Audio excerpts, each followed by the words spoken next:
Hello students, Geography lesson 4. I have already taught you this lesson. Today I will do some question answer of this lesson.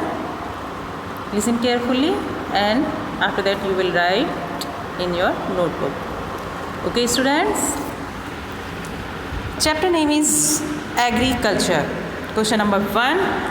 What is agriculture?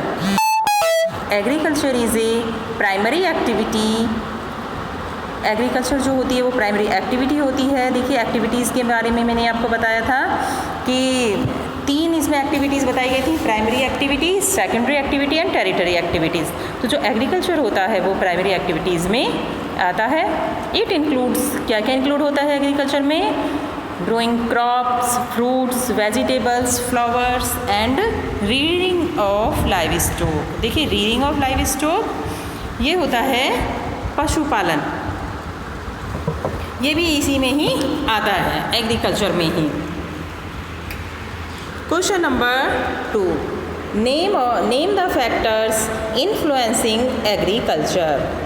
उन factors को बताना है जो कि agriculture को influence करते हैं। बहुत से ऐसे तत्व होते हैं जो एग्रीकल्चर को प्रभावित करते हैं, उन्हें हम देखेंगे आंसर में।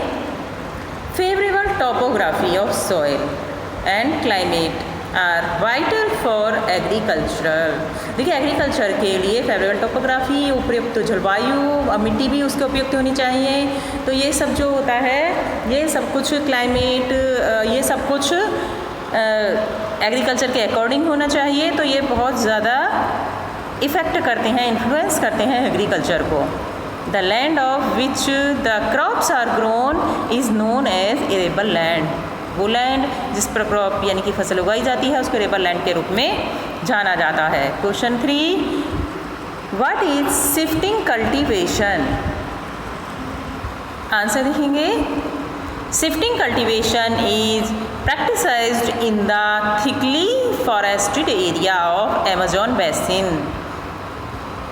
In this, a plot of land is cleared by felling the trees and burning them. देखिए शिफ्टिंग कल्टीवेशन में क्या होता है, एक लैंड के ऊपर जो ज़मीन होती है उसके ऊपर यदि फॉरेस्ट वगैरह उसको सबको क्लियर कर दिया जाता है, जितने भी पेड़ वगैरह वहाँ उगे होते हैं उनको सबको काट दिया जाता है। काटने के बाद उनको जला दिया जाता है, साफ़ कर दिया जाता है, लैंड को एकदम क्लियर कर दिया जाता है। द एसिड मीन्स राख, जो जलने के बाद जो उनकी राख होती है, are then mixed with the soil.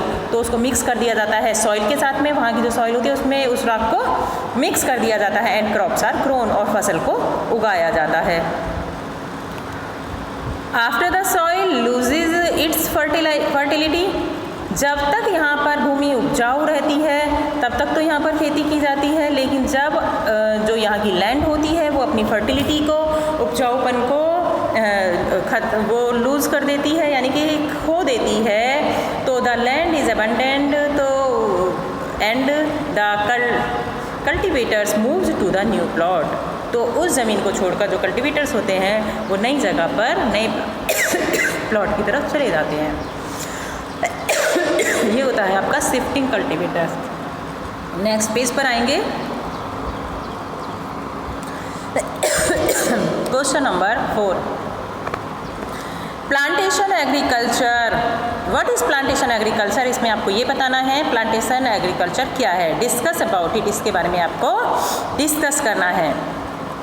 Answer: plantation are a type of farming where single crop of tea, coffee, sugar cane, काजू, बनाना और कॉटन आर ग्रोन। प्लांटेशन होती है वो टाइप होती है कमर्शियल फार्मिंग की, जहाँ पर सिंगल क्रॉप्स यानी कि केवल एक ही फसल वहाँ पर उगाई जाती है, जैसे कि टी की हो गई यानी कि चाय, कॉफ़ी, शुगर केन, गन्ना होता है, काजू, बनाना या केला या कॉटन की जो फसलें होती हैं वहाँ पर उगाई जाती हैं।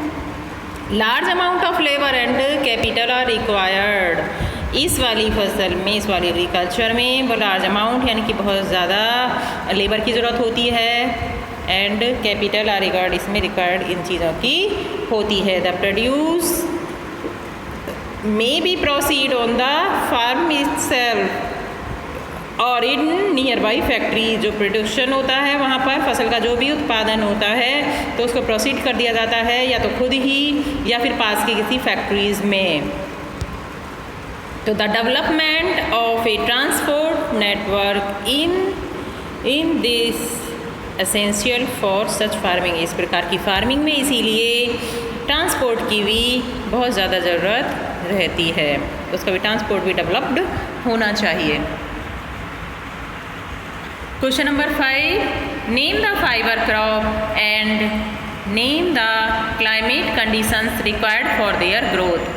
अब क्वेश्चन नंबर 5 में वो फाइबर क्रॉप्स बतानी है आपको और उन फाइबर क्रॉप्स के लिए क्या क्या क्लाइमेट कंडीशन चाहिए उनकी ग्रोथ के लिए, उस बारे में आपको इस क्वेश्चन में डिस्कस करना है। Cotton and jute are the fibre crops, cotton और जूट दोनों ही फाइबर क्रॉप्स में आती हैं। तो कॉटन के लिए क्या चाहिए?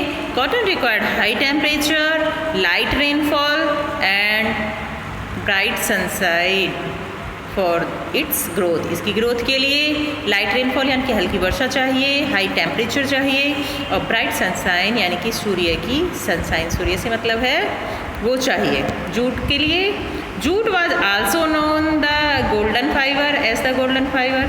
जूट को हम गोल्डन फाइबर के नाम से भी जानते हैं। ये फाइबर क्रॉप तो है ही लेकिन इसको गोल्डन फाइबर के नाम से भी जाना जाता है क्योंकि जो जूट होती है कुछ कुछ गोल्डन, ये गोल्डन कलर की ही होती है, तो इसको गोल्डन फाइबर का नाम भी दिया गया है।